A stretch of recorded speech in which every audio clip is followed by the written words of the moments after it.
The data which has some geographical location data also, that comes under this one. So over these spatial data we can perform the mining task, we can do the clustering, we can do classification. Okay, so very important information we can extract if we have the spatial data. Okay, and you can see here these layers, these are the overlays. In these all layers some information is there. Suppose this is a city map, you can see here some the geographical location of your river or street is there. So and some places some building is there. So what you can do, you can superimpose, you can keep one after another, you can make it stack. If you write in a keep it in a stack way, then all combined together it will be created a map. That we can also see these type of map in the Google Earth, the image data, that image data and imagery data. So you can see here, we see the difference, what is the difference between the spatial data and the non-spatial data. So you can look here, non-spatial data are the text, string and numbers, such as city, okay, name, population, temperature, humidity. So this is all the examples of the non-spatial data sets. And we have seen this type of data, we perform many mining tasks over this. So now you are aware of that. City name is string type, population maybe in the integer value, okay, temperature this real value. So these value we can store in a relational databases. Okay, so we can we categorized a non-spatial data. Next one is the spatial data. So in spatial data, so they are geographically referenced, they are geographically referenced data, they have the geographical locations. So for how they store this one, that is some location. For locations we can specify particular location from the longitude and the latitude and its elevation. Elevation means how much, suppose this is particular location, how it is, okay, uh, above the space, the surface. So we have neighborhood and extent. And there is also again the further categorization is done for the spatial data types. So we have the raster, vector and the graphs. So these are further classified into this spatial data. Generally these two very important things are raster and images, raster and vectors. And this already I had this discussion in the previous lecture. Many things we discussed about the raster and vector images. So you can look here, this image from Google Map taken. Okay, so this is kind of a raster image, and raster images are stored in the form of grid. They are gridded in a gridded space. The pixels, teeny pixels, that we call the teeny pixel, called the pixel, that is the picture element. That is the smallest unit of the, it is the smallest unit of the picture, and which comprise the whole picture or whole image. So like this we prepare this one. So 1 minute.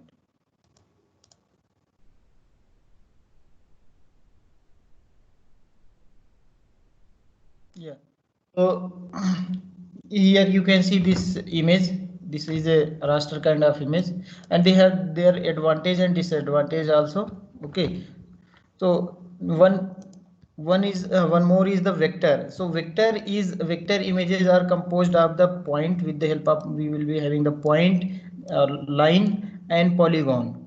Okay, if I want to locate some you want to represent something, so I will use the point. Okay, if I want to represent some street, I can use this one, line. If I want to display some area, so what I can use, okay, the polygons. So polygons I can use in that. Okay, so with these three basic things, we form the vector images. So you can see this is a kind of vector images where lines and points and polygons are taken for the help of creating this map. So these are the two examples. Okay, so and nowadays these two are combined. Vector hybrid approach they use. They some part they use this one raster and some of the vector. So raster images, they are composed of the pixels.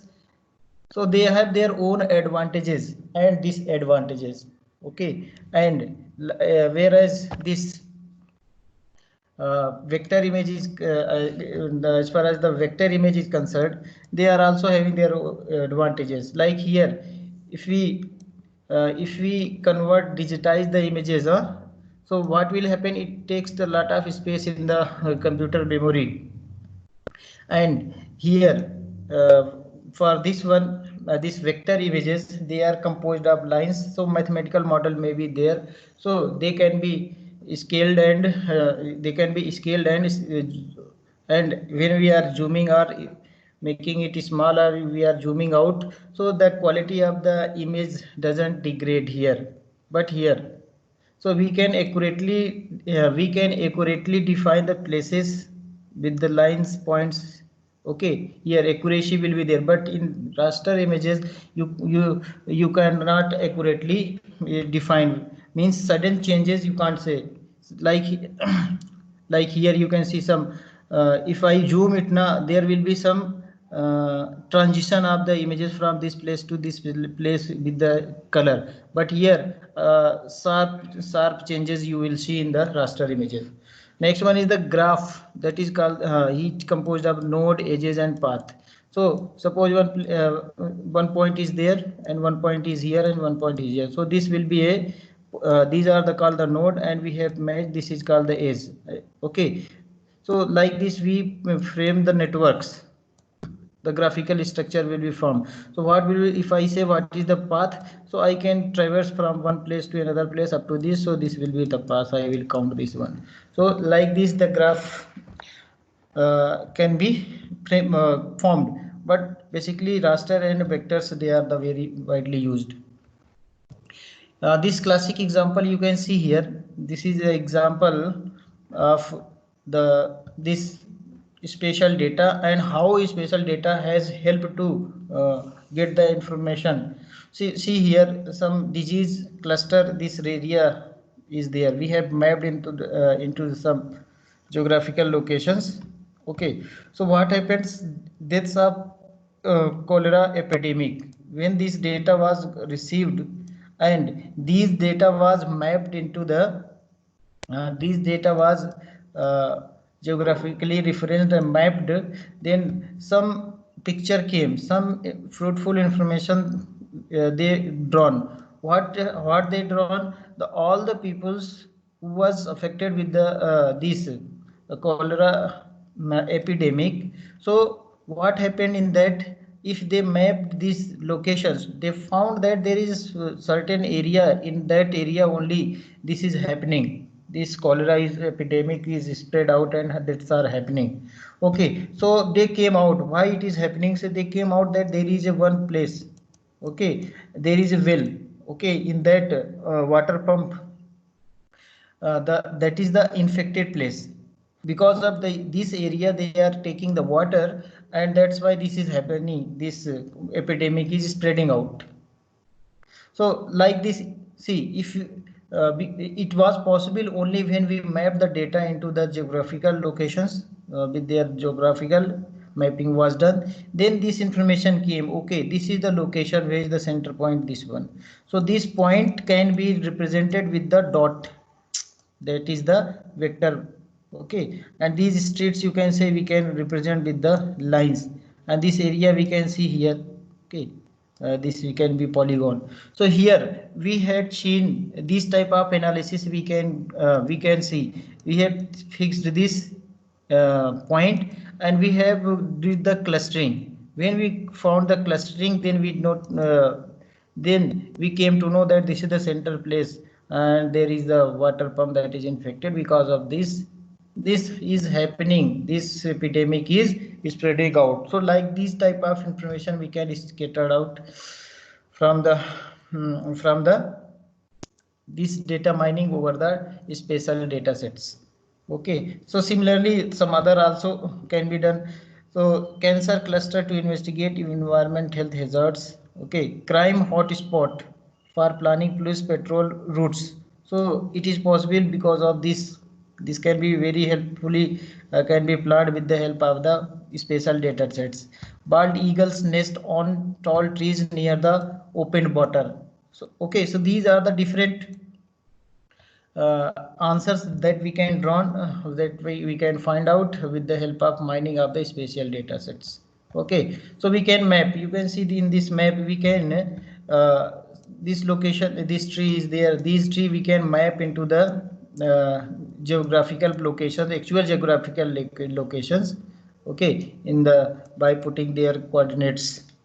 So this type of mapping is nothing but the spatial data. Okay, so this is tree. This suppose if I say this is a tree, so tree is the non-spatial data, but its location where it is located, that is called the spatial data. Okay, so you can see here spatial data. You can see dengue disease data sets in Singapore.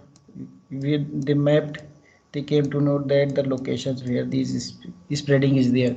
So nothing but this is the spatial data which is related to the location.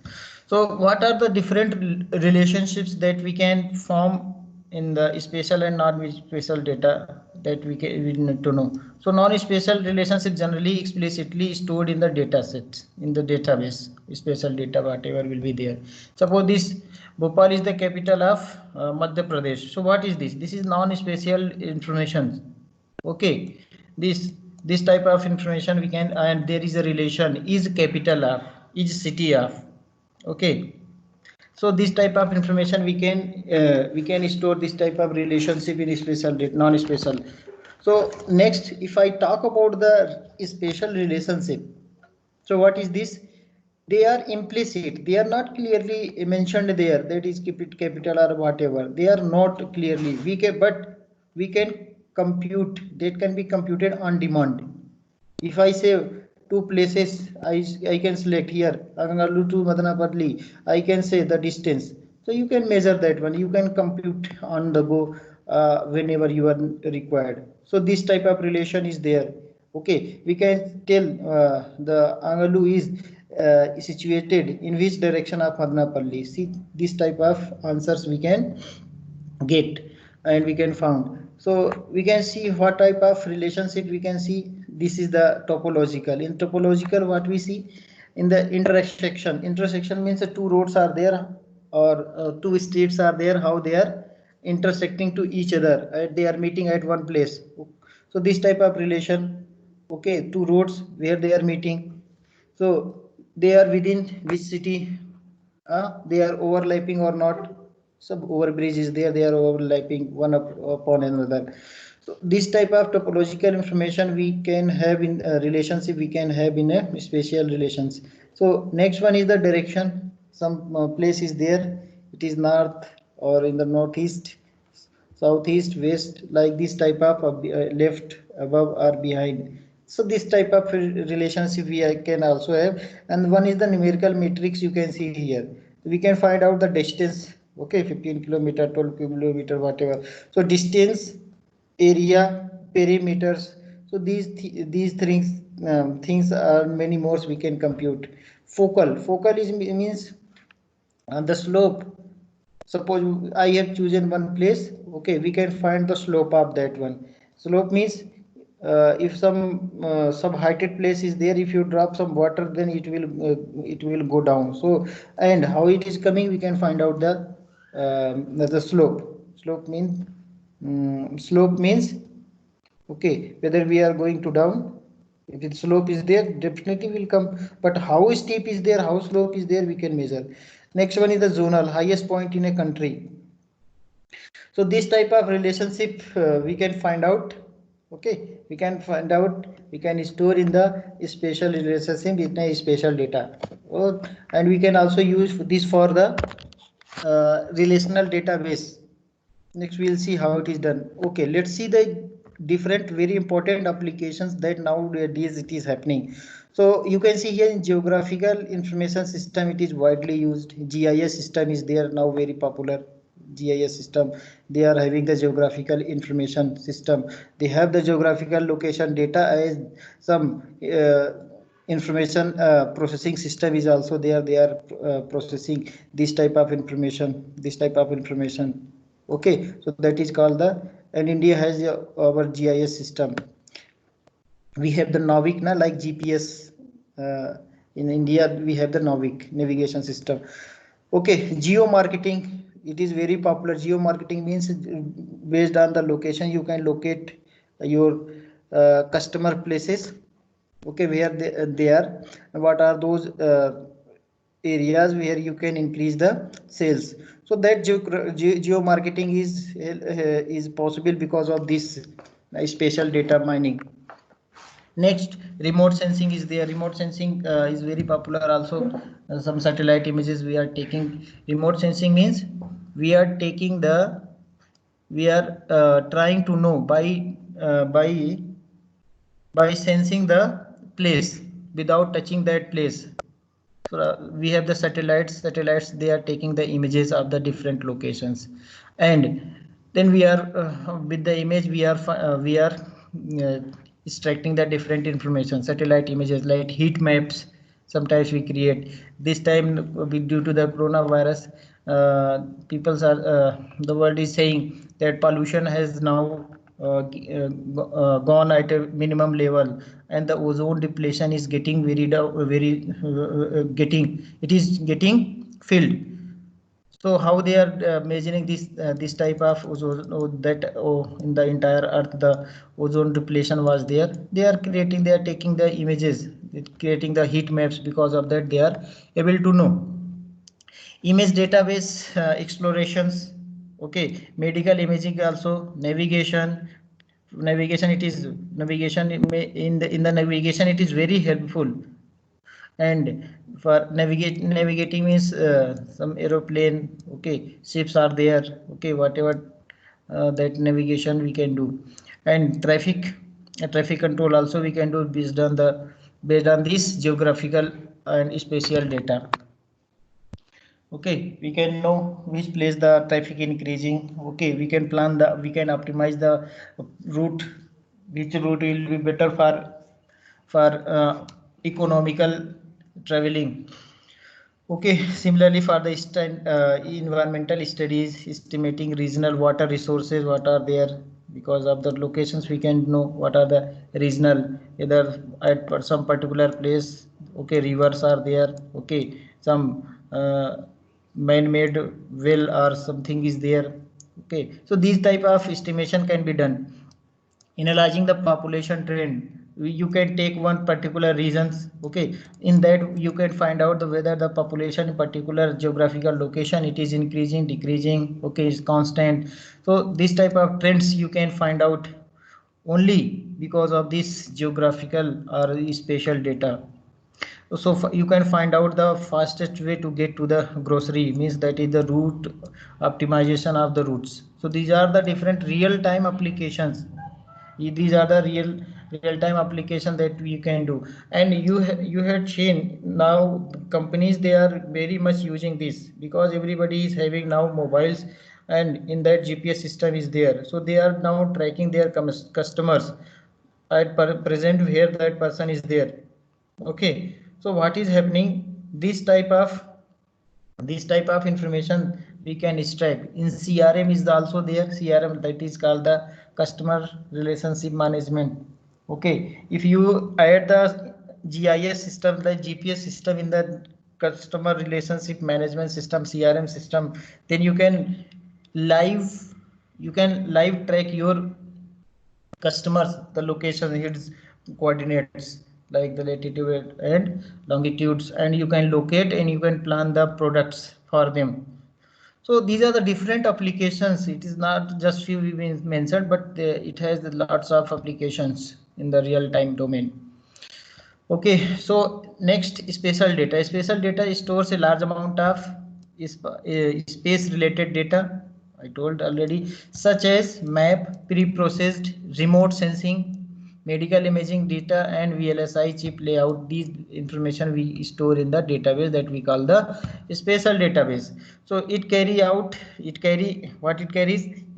topological and distance information, usually organized by sophisticated multi-dimensional spatial indexing structures that are accessed by spatial data access methods.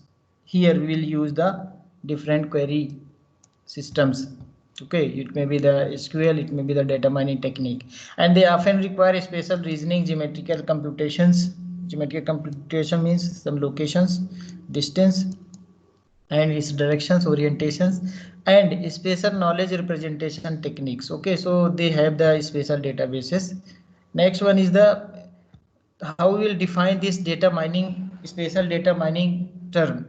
So spatial data mining refers to the extraction. You need to understand extraction of knowledge.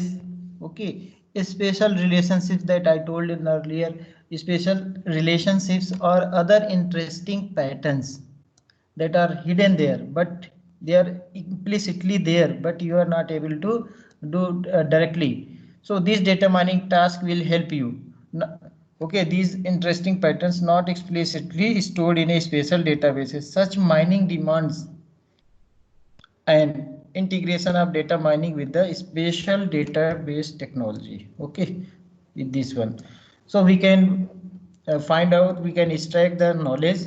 Okay, spatial relationships, interesting patterns, okay, which are not explicitly stored in the spatial database. With the help of data mining techniques we can find out. So this is the spatial data mining. So it can be used for understanding spatial data, discovering spatial relationships, okay, relationship between the spatial and non-spatial data, and constructing spatial knowledge bases, reorganizing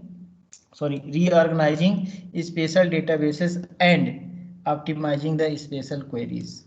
So these many tasks that can be completed in the spatial data mining technique. So for that we need to, we can also create the OLAPs. We can also create the spatial data cubes. For transactional database we created, same we can do here also. So the question comes, how can we construct a spatial database? Can we construct? Yes, we can construct. How? As we did in the for the transactional databases. Same thing we can apply here also. Okay, so how? As with the relational data, we can integrate spatial data to construct the data warehouse that facilitates, okay, that will facilitate the spatial data mining. And spatial data warehouse is a, we can define this definition, you are aware of the data warehousing.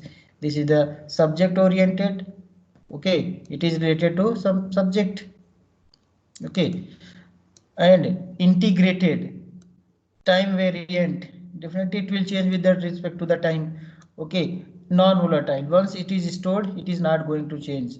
Okay, suppose previous years, if we want to find the previous years Google Earth from the Google map, the images, definitely we can find out because they are stored. Okay, time variant means they are keep on increasing, we are updating, we are keep on increasing, but it is non-volatile. Integrated means we had seen in the first slide, in the initially we are having different layers, we have different layers in that different layers, they have different layer, have their different informations. So what we have in these different layers, the different information is there, so we can treat each and every, okay, as a data sets, so we can integrate this one. Okay, integration can be done from the different sources.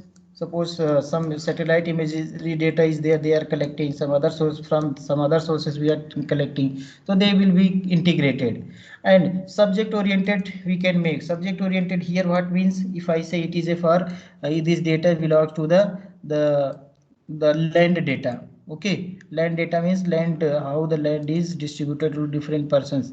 This is related to the, this layer is related to the rivers, water sources, like this one. Next one is for the residential information is there. So we can get the subject oriented informations also. That is why we can use this one. So this, what is happening here is collection of spatial and non-spatial. Definitely it is having, in the previous slides we have seen this spatial and not spatial data, and they work in support, not in alone. This spatial data is not going to helpful. If we are having non-spatial data, they combine together, then they will able to make the correlation, will be able to get the informations. So it will help for decision making process. So there are three types of dimension in a spatial data cube. You can see here, one is the non-spatial dimension. Non-spatial dimensions contains only non-spatial data. Okay, that is the thing that you can learn. So non-spatial means the temperature, what it means precipitation is there or not. For precipitation means for it will rain or not, for that we use this. So next one is the spatial to non-spatial dimensions. So okay, so spatial as well as the non-spatial dimension. So is a dimension whose primitive level data are spatial. Primary data, whatever is there, they are the spatial, but whose generalization starts at a certain level and becomes the non-spatial. For example, you can see here spatial dimension, that is the city relies geographic data for the US map. Suppose that the dimension is spatial representation of, say, okay, uh, this one, okay, Seattle is generalized is to string Pacific Northwest. Okay, Pacific Northwest. Although Pacific Northwest is a spatial concept, its representation is not spatial. Okay, it therefore plays the role of the non-spatial dimensions. Like this you can understand. Next one is the spatial to spatial dimensions.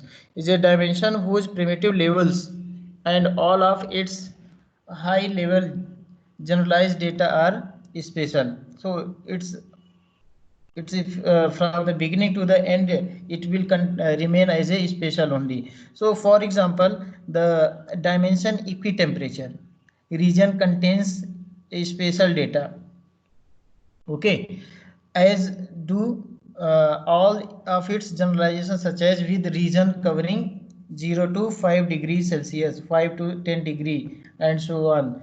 So wherever the temperature is retained 0 to 5, okay, what are those regions? So you can see, like in Madnapalli, you can see in our area generally highest temperature variation is not more than 30, I think 30, 35, 36, okay, sometimes 30, okay, we can say 38, okay. And here temperature is remained very, not very, fluctuation is not very high like other part of the country, like in North India. Okay, so this type of information we can get, the based on the temperature we can find out the these locations. These are the special informations. You can see two types of measures. Okay, measures in spatial data cubes. What are those? You can find numeric measure contain only the numerical data, that is okay. And one is the next one is the spatial measure contains a collection of pointers to the spatial objects wherever is there. And so you can look here, we have these dimensions. This data cube is there that we have constructed. We can see these, we can very much understand, we can construct the data cube like we did in the transactional databases. So here geographical location is there with its longitude and latitudes. A product dimension is there, there will be product, and this is a time dimension, means day, year, day wise, week wise, month, quarterly, half yearly, and yearly. Okay, and year wise we can have the dimensions here. So we can map here. So what is this mapping? 10 marks, 10 numbers. There will be some here, the location, some location will be there. Okay, so you can sales in May, mean month. Okay, over the particular city. You can find out. So here also you can do the operation that we call the, if once you created the that data cube, you can perform the operation roll up.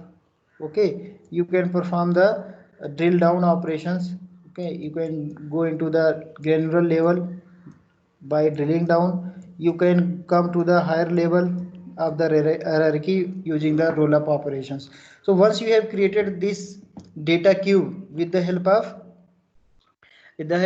spatial and non-spatial data sets, then you can find out these type of information, sales in May region wise. Okay, okay, this type of sales, southwest, northwest.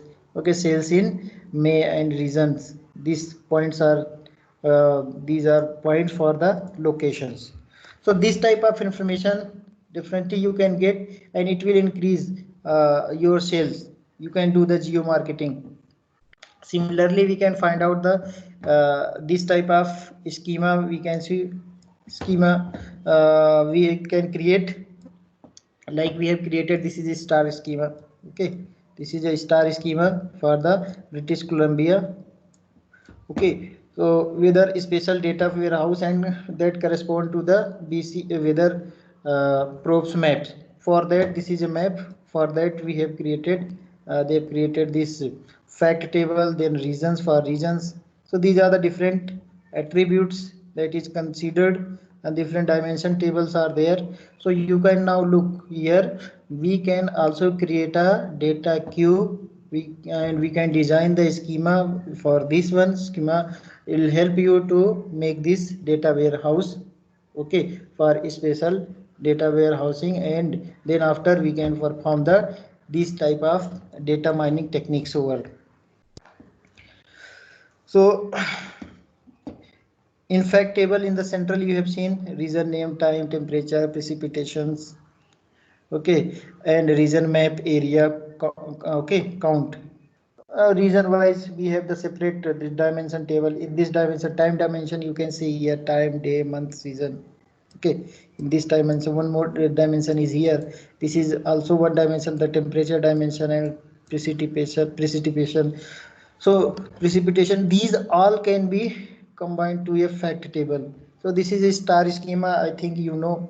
Okay, in the database with data warehouse architecture, we have very broad discussion over this one. So now next is the mining spatial association and co-location patterns. You can find out these things. How you can find? Okay, so you can find like this. You can see here the query is there. It is similar to the mining of association rules in a transactional and relational database. Spatial relations rules can be mined in spatial databases too, such as we have done in the market basket analysis. Customer purchases for one item, then what he likely to purchase the next item. Okay, so that pattern, that association we can mine. Similarly here we can also find out, like is a close to this type of the association we can find out. Say for example, you can see here a special association rule is of the form A to B, and we have the support value S, and we have the confidence value C. So support in percentage and count in percentage, we can assign, we can set these parameters while doing the association in the spatial data. Okay, so A and B are the sets of spatial or non-spatial predicates. So what percentage we have set, and based on that the rules will be generated. So if I say is X school, X school, and it is a school and close to the sport center. So some place is there X, that is the some is the special information. So particular place is okay, school is a school and it is close to sports center, and also close to, then it is also close to some park. So there is chances of 50% and 80%. Oh, so is with support of 5% and this is the 80%. So this rule it states that 80% of the schools that are close to the sports, okay, sports centers are also close to the parks,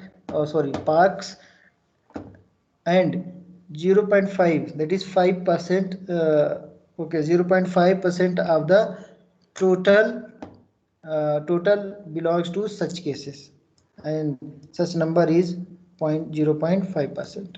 So what is this? So this is a, suppose particular location is a school, and if it is close to some sports center, then I have the chances of being this near to some close to the park. So this type of association mining can also be done in the spatial data sets. Okay, so in spatial predicates, I told here in the previous is a, okay, close to, is a, close to, we have seen this type of predicates we can use, far away, okay, close to or near. So some topological, this is based on the distance, this is the topological relations, we can, they are intersecting or not, some two streets are there, they are intersecting at some places, okay. So you can plan, this is the intersection point, this is a four ways, they are overlapping, means if some highway is there, okay, they are overlapping each other, disjoint is there, they are not meeting, disjoint means they are not meeting, okay, at all. So and spatial orientation, so suppose one particular location is there, some road is going from this and my house is here, so I can say it with reference to the road, okay, suppose it is NH2, okay, so in the south of NH2 my home is there, and how much distance we can say that this distance is distance information, we can say the distance is 1 kilometer away from this one, this main road, okay, this NH2, my home is there, my home location is there, okay. So like this in this we can find out the this, using these predicates we can find out the relationship, spatial associations. Okay, like association we can also perform the clustering over the spatial data. So spatial data clustering identifies the clusters or densely populated regions according to some distance measures in a large multi-dimensional data sets. So we have seen in the previous, in the beginning of this lecture, we had seen in that that cholera epidemic, one cluster was found in some particular regions. So how, okay, we can do for that, we can use the different techniques. Already we have seen the techniques, like we can use the k-means, okay, for clustering we can use the k-means, we can use the k-medoid, okay, we can use the k-mode, k-median, and some hierarchical clustering is there, we can use that density based, grid based, model based, different kind of clusterings are there, methods are there that we can use for this spatial clustering. All those techniques we can apply once we have created this data cube, data warehousing, data warehouse of this spatial data we have created. All those techniques we can use, and we can found the clusters. Cluster for interesting in unsupervised way. Okay, next one is the spatial classification and spatial trends. So you can see here spatial classification analyzes spatial objects to drive the classification schemes, okay, in relevance to certain spatial properties such as neighborhood, okay, nearness of a neighborhood of a district, highway or rivers. I told some reason is there. So examples you can see here, we can classify regions in a province, okay, into rich versus poor according to the average family income. So this type of classification we can do.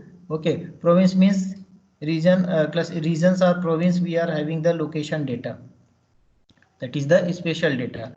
And there we have the non-spatial data like the family average incomes. Based on that, I can divide those regions into the rich versus poor regions. We can do this classification labeling we can do. So this is the key example of the classification, and we are including this province, region, location data, spatial data. That's why it is called the, this is called the classification, because we are labeling, we are making the labels rich or poor kind of categorization we are doing. And we know this is a supervised learning. We can use these different classification methods are there. You can use KNN, K nearest neighbor, Bayesian classification methods, regression methods are there. Logistic regression you may have seen how it works. You can use artificial neural networks. You can also use the decision tree. There are various classification methods that according to the suitability of the data and your query, you can apply that classification methods and you can do this labeling. Spatial trend analysis deals with another issues. Here you can see the detection of a change. You can also sense the trends. Okay, the changes, the detection of changes and trends along a spatial dimension. Typically, trends analysis detects changes with the time. So it becomes, if it is changes with the time, the spatial temporal data will be formed. Because we are also considering this time. So time series analysis we have done in the previous lectures. Okay, so such as the changes of the temporal patterns in time series data, spatial trends analysis replaces with the time with the spaces. If I say that temperature is increasing in some places, okay, there is a trend of increasing the temperature, decrease in the temperature, increase in the rain, okay, rain in a particular region. Okay, so this type of trends you can find out whether it is a negative or positive type of movement. Okay, so if for example you can see here, observe the trend of changes in economic situations. Also economic situation when moving away from the center of a city. So definitely the changes of economic conditions will be there. Suppose particular state is there, oh, particular city is there, nearby city, those people who are living, their income will be high. If you go far away from that, it will, the income level will, okay, decrease.